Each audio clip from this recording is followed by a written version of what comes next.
Bus services हैं, उनका जो मार्केट शेयर है वो निग्लिजिबल है, 5% है, 2% है, इनके बहुत कम है। लेकिन सिर्फ एक डाइवो ऐसा है जिसका 25% या ज़्यादा है इससे, तो इससे भी हम कहते हैं कि ये भी मोनोपोली है। ठीक है, मोनोपोली में शॉर्ट रन और लॉन्ग रन सेम होते हैं। फर्म इंडस्ट्री भी से, ये खुद ही जी फर्म है, खुद ही इंडस्ट्री है। Monopolist super normal profit earn करते हैं और इनके स्ट्रॉन्ग बैरियर्स टू एंट्री है, इनके नए लोग एंटर होना इसमें मुश्किल होता है। प्रोड्यूसर इसमें किंग होता है, उसमें जो कल हमने डिस्कस किया था उसमें कहता है कंज्यूमर किंग है या कंज्यूमर की सोवरेनिटी है, यहाँ पे प्रोड्यूसर की सोवरेनिटी है।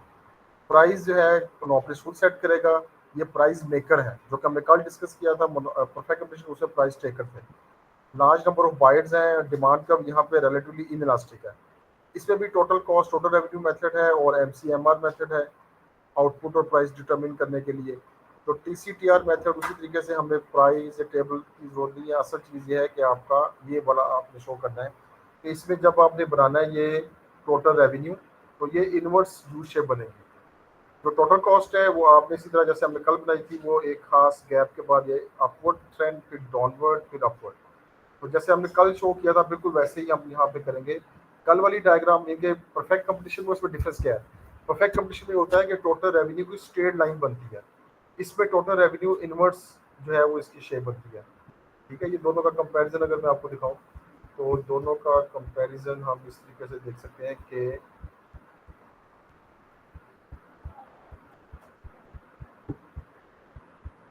ये देखिए, जो परफेक्ट कंपटीशन कर रहा है उसमें टोटल रेवेन्यू सीधा बनता है और टोटल कॉस्ट ऐसी की ऐसी जैसे हमने कल बनाई थी। और टोटल कॉस्ट इसमें दोनों में देखो टोटल कॉस्ट की कर्व सेम है, जो फर्क है वो टोटल रेवेन्यू का। यहाँ पे total revenue inverse U shape बनेगी। ठीक है, इसलिए इसका जो प्रॉफिट का गैप है वो भी ज्यादा होगा। यहाँ पे प्रॉफिट का गैप कम है क्योंकि ये परफेक्ट कंपटीशन था।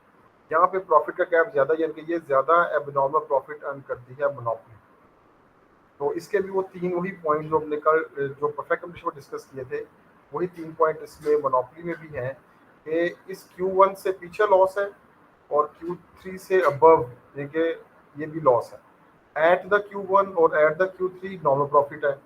और ये जहाँ पे गैप मैक्सिमम है, अगर यहाँ पे हम टेंजेंट ऐसे बनाए कर, तो जहाँ पे ये गैप मैक्सिमम आएगा ये वो एबनॉर्मल प्रॉफिट को शो करता है। ये 3 पॉइंट हमने, ये एक एबनॉर्मल पॉइंट वाला लिख दिया, ये लॉस वाला, और ये दूसरा नॉर्मल प्रॉफिट वाला। अब इसमें जो कर्व बनती हैं एबनॉर्मल प्रॉफिट की, नॉन प्रॉफिट की, सब नॉन प्रॉफिट इनके लॉस की, वो इस तरह ये कर्व हमारे पास बनेगी। AR और MR की इन इलास्टिक कर्व है। ठीक है, और इस इन इलास्टिक कर्व से एवरेज रेवेन्यू अगर इस कर्व से नीचे है तो नॉर्मल प्रॉफिट, अगर एवरेज रेवेन्यू इसको एवरेज कॉस्ट बस एवरेज रेवेन्यू को टच कर रही है, इनमें टेंजेंट है, तो ये नॉर्मल प्रॉफिट। और अगर एवरेज कॉस्ट जो है वो ऊपर है एवरेज रेवेन्यू से, तो इसे हम कहते हैं कि ये हमारा लॉस होगा। आउटपुट कैसे डिटरमिन करेंगे? जहां पे MCMR कट करती है, देखो MCMR यहाँ पे कट कर रहे हैं तो ये हमारा आउटपुट डिटरमिन होगी। यहाँ से ऊपर AR तक जाएंगे तो ये प्राइस डिटरमिन होगी। इस तरह यहाँ भी ऐसे ही है कि जहाँ पे MCMR कट कर रहे हैं वो क्वांटिटी में डायग्राम समझ लग गई है या मैं बना के दिखा दूँ?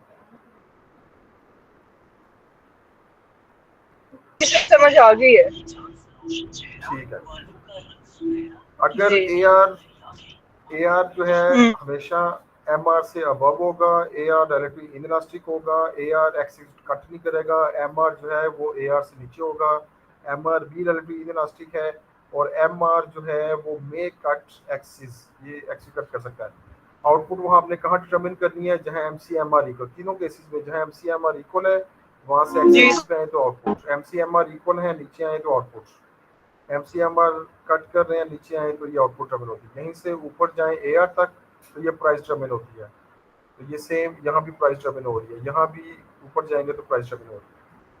अब ये इकोनॉमिक एफिशिएंट नहीं होती, मोनोपोली जो है वो इकोनॉमिक एफिशिएंट नहीं होता। इसकी रीज़न क्या है? इसकी रीज़न ये है कि पहली बात ये प्रोडक्टिव एफिशिएंसी नहीं है क्योंकि मिनिमम ऑफ AC पे प्रोड्यूस नहीं करते। ये अगर आप इसकी लाइन देखें तो मिनिमम ऑफ AC इस पॉइंट के ऊपर है, लेकिन हम प्रोडक्शन इससे पीछे यहाँ पे कर रहे हैं। इसका मतलब हम मिनिमम ऑफ AC पे जब प्रोड्यूस नहीं कर रहे तो ये प्रोडक्टिव इनएफिशिएंट है। और दूसरी बात, P इजिकल टू MC नहीं है। ये देखो ये प्राइस है और MC कहीं दूर है, इस प्राइस के पास नहीं है, ये ऐसे कट नहीं कर रही। जब प्राइस MC को कट नहीं कर रही तो फिर ये एलोकेटिव इनएफिशिएंट है। जब ये एलोकेटिव इनएफिशिएंट है और प्रोडक्टिव भी इनएफिशिएंट है तो इसे हम कहते हैं कि ये इकोनॉमिक इनएफिशिएंट। मोनोपोली के बेनिफिट क्या है कि गुड्स और सर्विसेज लोगों को मिल रही होती है, प्रॉफिट ज़्यादा होता है, इन्वेस्टमेंट ज़्यादा होगी, इकोनॉमी ऑफ स्केल का बेनिफिट ले रहे होते हैं, रिसर्च एंड डेवलपमेंट इसमें ज़्यादा करते हैं, प्रोडक्ट इनोवेशन होती है, बेटर क्वालिटी है, टैक्स रेवेन्यू ज़्यादा होगा और मे है मोनोपोली एंड पे लोअर वेजेस। इसमें मोनोपोली वाला केस भी हो सकता है जो कि सम टाइम एक्सप्लॉइट करते हैं वर्कर को, वेजेस कम पे करते हैं। डिसएडवांटेज के क्या है कि ये कंज्यूमर को एक्सप्लॉइट करते हैं, प्राइस ज़्यादा चार्ज करते हैं, आउटपुट भी कम होती है, इनमें डिसइकोनॉमीज ऑफ स्केल भी हो सकती है, ये बैरियर्स टू एंट्री एग्जिस्ट करते हैं, मोनोपोली के अंदर इकोनॉमिक इनएफिशिएंट होते हैं, ये भी डिसएडवांटेज है। May gain political power to influence market और कंज्यूमर सरप्लस भी इसमें कम होता है। अब ये पॉजिटिव नेगेटिव हो गए, Okay, हमने sir. ये प्रूव कर दिया कि ये इकोनॉमिक इनएफिशिएंट भी है और फिर हमने इसकी प्राइस और आउटपुट भी कर दी। एक इसमें केस है नेचुरल मोनोपोली का। अपना माइक बंद ही रखें आप, ऐसे शोर आ रहा है। जी. नेचुरल मोनोपोली अब ऐसा केस है जिसको हम कहते हैं स्टेट ओन्ड मोनोपोली है। स्टेट ओन्ड मोनोपोली में क्या होता है कि गवर्नमेंट जो है वो सब में कंट्रोल कर रही है इस मोनोपोली को, और ये मोनोपोली की जो परफेक्ट एग्जांपल है पाकिस्तान में अगर देखें तो वापडा है और पाकिस्तान रेलवे है।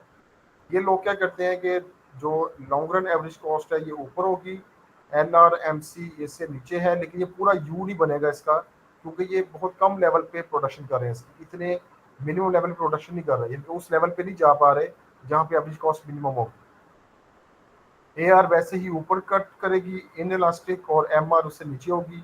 AR और AC जहाँ कट कर रहे हैं असल में ये इनकी सेल्स मैक्सिमाइजेशन वाली कॉस्ट आती है, और जहाँ पे प्रोडक्शन ये कर रहे हैं ये असल में प्राइस चार्ज कर रहे हैं। मार्जिनल कॉस्ट वाली प्राइस चार्ज करेंगे, ये जो गैप है असल में ये सब्सिडी प्रोवाइड करेगी गवर्नमेंट इस बिजनेस को। अगर ये PG और QG का मतलब है ये वो क्वांटिटी है जो गवर्नमेंट प्रोड्यूस कर रही है, PG का मतलब कि ये वो क्वांटिटी प्राइस है जो गवर्नमेंट चार्ज कर रही है प्राइस। अगर आइडियल मोनोपोली होती तो MCMR जहाँ कट कर रहा है ये क्वांटिटी मोनोपोली की होती और यहाँ से ऊपर जाते तो ये प्राइस मोनोपोली की होती। तो लेकिन ये आइडियल मोनोपोली नहीं है, प्राइवेट सेक्टर की मोनोपोली नहीं है, इसलिए ये हम कहते हैं कि गवर्नमेंट इस क्वांटिटी ज़्यादा प्रोड्यूस कर रही है वेलफेयर बेसिस के ऊपर without earning the loss, without earning the profit, और ये प्राइस भी कम चार्ज कर रही है गवर्नमेंट इस Okay. लेवल पे। फर्दर इसमें जो हम एक और जो पॉइंट डिस्कस करेंगे कि ये स्टेट ओन्ड होती हैं, ये गवर्नमेंट सब्सिडी देती है सिर्फ इसलिए कि वेलफेयर बेसिस है, इसकी फिक्स कॉस्ट बहुत ज़्यादा है जिसकी वजह से इसकी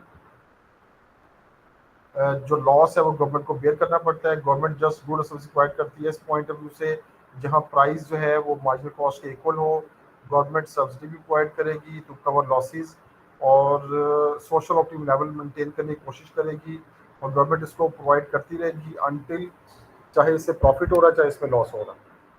तीसरी और आखिरी चीज़ जो इसमें है मोनोपोली के अंदर वो प्राइस डिस्क्रिमिनेशन है। प्राइस डिस्क्रिमिनेशन क्या है कि जब मोनोपोली जो है वो डिफरेंट लोगों से डिफरेंट प्राइस चार्ज करता है, और इसकी 3 कंडीशंस हैं। अच्छा, ये बाय टाइम भी चार्ज कर सकते हैं, with respect to time price different charge करते हैं, with respect to geography area के पॉइंट से डिफरेंट प्राइस चार्ज करते हैं, विद रिस्पेक्ट टू यूज़ इसकी डिफरेंट प्राइस चार्ज करते हैं, person to person different price charge कर सकते हैं। जो पहली इसकी टाइप है वो कहते हैं first degree price discrimination. First degree price discrimination में क्या होता है कि जहाँ पे डिमांड्स में इंटरसेक्ट कर रहे हैं, ये प्राइस है, इससे ऊपर कंज्यूमर सरप्लस है, तो किसी कंज्यूमर से ये P1 प्राइस चार्ज कर रहे हैं, किसी से P2 चार्ज कर रहे हैं। इसका मतलब कि person to person as per their ability, जैसे डॉक्टर है या लॉयर है वो क्या करता है कि एज पर जैसा उसके पास पेशेंट आता है उसी तरह से वो उससे प्राइस ज़्यादा या कम चार्ज करते हैं as per their ability to पे। इससे क्या होता है कि इनइक्वालिटी जो है वो सोसाइटी में खत्म होती है, जो कम पे कर सकता है उसको कम प्राइस चार्ज कर लेते हैं, जो ज़्यादा प्राइस पे कर सकते हैं ज़्यादा प्राइस चार्ज करते हैं। इसकी एग्जांपल डॉक्टर, लॉयर और ये सारे लोग इसकी एग्जांपल हैं, और ख़ास तौर पे इसमें कंज्यूमर सरप्लस स्नैच कर रहे हैं, जितना कंज्यूमर ज़्यादा पे कर सकता है उससे ज़्यादा प्राइस चार्ज कर सकते हैं, कर लेते हैं। दूसरा केस है सेकंड डिग्री प्राइस डिस्क्रिमिनेशन। इसमें क्या होता है कि ऐसी सिचुएशन है जिसमें जो बल्क पे परचेज करता है उससे ये प्राइस कम चार्ज करते हैं, और जो बल्क पे परचेज नहीं करता उससे ये प्राइस ज़्यादा चार्ज करते हैं। समझे ये B2B यानी कि बिजनेस टू बिजनेस है। ऐसी मोनोपोली जो किसी बिजनेस को गुड्स प्रोवाइड कर रही है तो ऐसा बिजनेस जो इनसे कम यूनिट परचेज करेगा उससे ये ज़्यादा प्राइस चार्ज करते हैं, जो बल्क में परचेज करेगा उसे ये प्राइस कम चार्ज करते हैं। इसका बेनिफिट क्या होता है कि बल्क में परचेज करने वाले को बेनिफिट होता है और उसकी प्राइस कम होती है, लेकिन जो बल्क में परचेज नहीं करता वहाँ से प्राइस ज़्यादा चार्ज करके तो अपना प्रॉफिट सेट ऑफ कर लेते हैं। तीसरी सिचुएशन ये है कि third degree price distribution, different market में डिफरेंट प्राइस चार्ज करते हैं। ये एक ऐसी मार्केट है जहाँ पे इलास्टिक है इनकी डिमांड, जहाँ पे प्राइस ये कम चार्ज करेंगे, और ऐसी मार्केट जहाँ पे इन इलास्टिक है वहाँ पे ये प्राइस ज़्यादा चार्ज करते हैं। इसकी वैल्यूशन में जो पॉइंट आपने लिखा है फर्स्ट डिग्री वैल्यूशन में ये है कि कस्टमर का आपस में कॉन्टैक्ट नहीं होना चाहिए, ये इनइक्वालिटी का सोल्यूशन भी है। सेकंड डिग्री में क्या लिखेंगे, डिस्काउंट अवेलेबल होता है सिर्फ उनको जो कि बल्क बाइंग करेंगे, जो बल्क बाइंग नहीं करेंगे उन्हें डिस्काउंट नहीं मिलेंगे। ये स्मॉल फर्म्स को एक्सप्लॉइट कर रहे होते हैं। थर्ड डिग्री में पॉइंट लिखेंगे कि result resale is not possible between two market, या मजलूम करेंगे ये ज़्यादा फिक्स कॉस्ट इसकी हो सकती है। स्ट्रॉन्ग मोनोपोलिस वो होता है जो कि स्ट्रॉन्ग मोनोपोली वो होगी जो कि इंटरनेशनल लेवल पे भी प्रोवाइड करे, ये भी इसकी वैल्यूशन पॉइंट दे सकते हैं। और ये इंडियन ट्रेड में इंटरनेशनल लेवल पे अगर ये गुड प्रोवाइड कर रहा है तो वहाँ से एक्सपोर्ट रेवेन्यू ज़्यादा होगा जिससे गवर्नमेंट को बेनिफिट है और कंज्यूमर सरप्लस ज़्यादा होगा। और ये लोअर प्राइस भी चार्ज करते हैं समटाइम उन लोगों के लिए जो पुअर पीपल हैं, जैसे फर्स्ट डिग्री थी। गवर्नमेंट को रेवेन्यू ज़्यादा होगा, ये क्रॉस सब्सिडाइजेशन करते हैं, एक जगह से प्रॉफिट कमाते हैं दूसरी जगह से प्रॉफिट कम कमाएंगे, दोनों को सेट ऑफ कर देते हैं। इनइक्वालिटी को रिड्यूस करते हैं, रिसर्च एंड डेवलपमेंट पॉसिबल है। स्ट्रॉन्ग मोनोपोलिस्ट जो होता है वो रिसर्च एंड डेवलपमेंट भी करता है, इनोवेशन भी लेके आता है प्रोडक्ट में, और ये super normal profit some time earn करते हैं सम टाइम अर्न नहीं करते। कुछ कंज्यूमर जो है उन्हें गेन होता है और कुछ कंज्यूमर को यहाँ पे नुकसान हो रहा होता है। सोशल जस्टिफिकेशन भी है प्राइस डिस्क्रिमिनेशन। और आखिर में आपने पॉइंट कंक्लूड करना है कि रैशनल प्रोड्यूसर वो होता है जो कि बेनिफिट ज़्यादा चार्ज करने की कोशिश करता है, रेवेन्यू ज़्यादा अर्न करता है, और at the expense of consumer, लेकिन कंज्यूमर के सरप्लस ज़्यादा चार्ज करके वो सब में सारी चीज़ें अचीव कर रहा होता है। और मोनोपोलिस्टिक ऑब्जेक्टिव जो हैं वो भी इसके अचीव कर रहा होता है। बिहेवियर इसका जो है मोनोपोली वाला होता है, आइडियल ऐसी कंडीशन होती है। ये मोनोपोली में 3 टॉपिक थे, प्राइस डिस्क्रिमिनेशन, नेचुरल मोनोपोली, और तीसरी मोनोपोली के इटसेल्फ कैरेक्टरिस्टिक्स और इसकी इकोनॉमिक एफिशिएंसी है या नहीं है, वो आपने सारे इसमें डिस्कस किए। मोनोपोली का कम्प्रिहेंसिव टॉपिक था, इसे आप एक दफ़ा रिवाइज ज़रा खुद भी कर लीजिए, ठीक है। Okay.